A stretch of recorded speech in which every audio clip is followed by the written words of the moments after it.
Investments and donations are the lifeblood of so many different organizations. Venture capital for startups, institutional investors for hedge funds, donations for university endowments, and many others. But the key here is, how do you get people to invest more or donate more if they're already giving you money? That's what we're going to talk about. Fundraising and investing is a hot topic in the world of nowadays for startups, for big corporations, for ONGs, and in many cases, it does come down to the numbers, or to the credentials, or to the people involved. But there are persuasion techniques that you can use that can boost the effect if you already have good numbers, or that can give you a chance if those numbers are not that good. We are going to cover 4 techniques in specific. The first step is to understand the goals of your investor or donor and align with them. And you would think that this is basic, but almost nobody does it. For example, a startup raising venture capital. The first thing that they should do would be to go to the website or other public materials of that venture capital firm and check what is their investment mandate. What type of startups do they invest in? How do they fit these goals? And how possibly do they not fit these goals? The same, for example, for hedge fund managers or private equity fund managers or other alternative asset fund managers trying to raise from an institution. The first thing that they should do would be to understand the investment mandate of that investor. Because if they don't fit the mandate, it's not even worth it to have a discussion.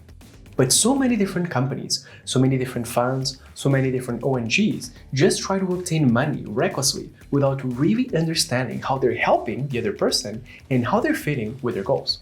Understanding their goals, and even more than that, showing that you understand them. So when you're across the table, telling them, we are coming to you for money because we align with this and this goal is almost a magical technique. Almost nobody does it, and it makes you look so good in comparison. The second technique is to be transparent even about the negative things, and especially about those negative things. It's a persuasion technique called adverse transparency. You are volunteering negative information that makes you look a little bit bad that you did not need to volunteer. But it builds credibility and it builds authenticity. And this is important because so many companies, so many funds think that they need to be perfect in order to raise capital. In reality, it's the opposite. No investor will expect you to have perfect performance, and no investor is going to consider investing in you a deal breaker just because you have a little bit of a problem here and there. If you have a massive problem, yes, but that's a different topic. So the key here is that any investor worth their salt knows that there are problems in any startup, in any hedge fund, in any ONG. And trying to hide them will only make you look like you're not honest, and that is a deal breaker. In other words, you will never lose a worthwhile investment because you are a little bit worse and you reveal those flaws, but you will always lose an investment if you're not honest and then the person finds out. It's very similar to that approach of immediately tackling a problem when it's small and being honest about it. Yes, you will get a small punishment, but it's a lot better than waiting for the problem to grow in size and for the person to find out about it later. That's when you have a big problem. It's important to note that although investors focus on the numbers, the people, they also focus on the team, on the character, on the reputation. And being honest about problems is one way to boost your character, while not being honest about those problems is a surefire way to lose authenticity and credibility. Think about it this way. 2 funds being equal, for example, an institutional investor will prefer a fund that had a problem and overcame it rather than a fund who never had the problem in the first place. Because it both shows that you're willing to deal with adversity and that you can get over it, but it also shows that the person who claims that they never had a problem is probably faking it. Then, you want to use the principle of effort manipulation. By this I mean the following. In the book, The Effortless Experience, we find out that 2/3 of actual effort that someone makes are mental effort.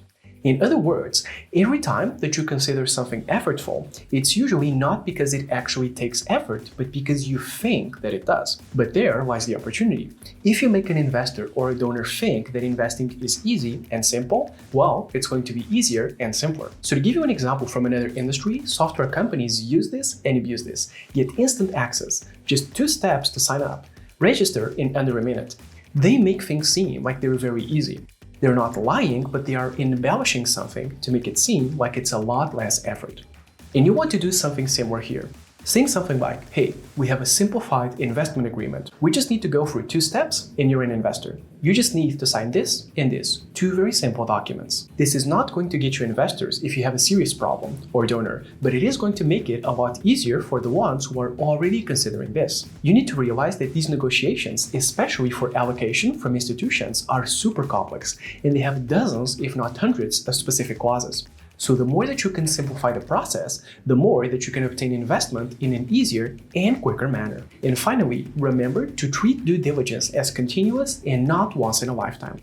This is important because a lot of the investment or donations that you are going to receive will come from the people who already invested or donated in the first place. But a lot of mistake that people that are fundraising usually make is that they consider due diligence to be just for fundraising. It's almost like a test. We pass this test once and we're golden. And actually, it could not be further from the truth.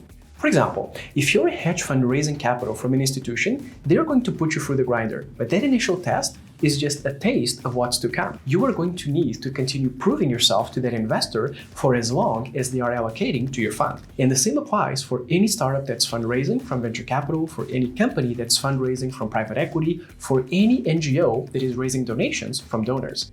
You need to consider due diligence not as a one-time task, but as a continuous process. This is important because this is how you keep the current investors or the current donors happy. Don't consider that you just need to pass the test once and that you're done. No, it has to be a continuous assessment and a continuous proving of your organization or your fund or your company to the current investors or donors. A lot of the investment or donations that you are going to raise in the future is going to come from the people who are already there.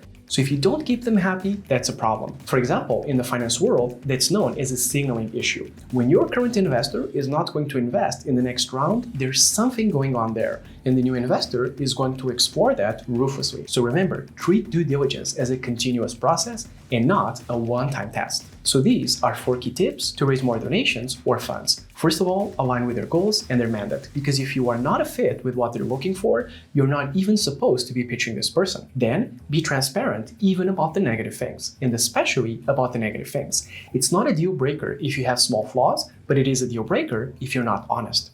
Then comes effort manipulation. That is, show them why investing or donating is a lot simpler than it seems. Insert structure such as it's just 2 steps, it's just 3 steps, or use keywords that make things seem simpler, quicker, or more convenient. And finally, remember to consider the due diligence done in fundraising or in raising donations as continuous and not a one-time thing.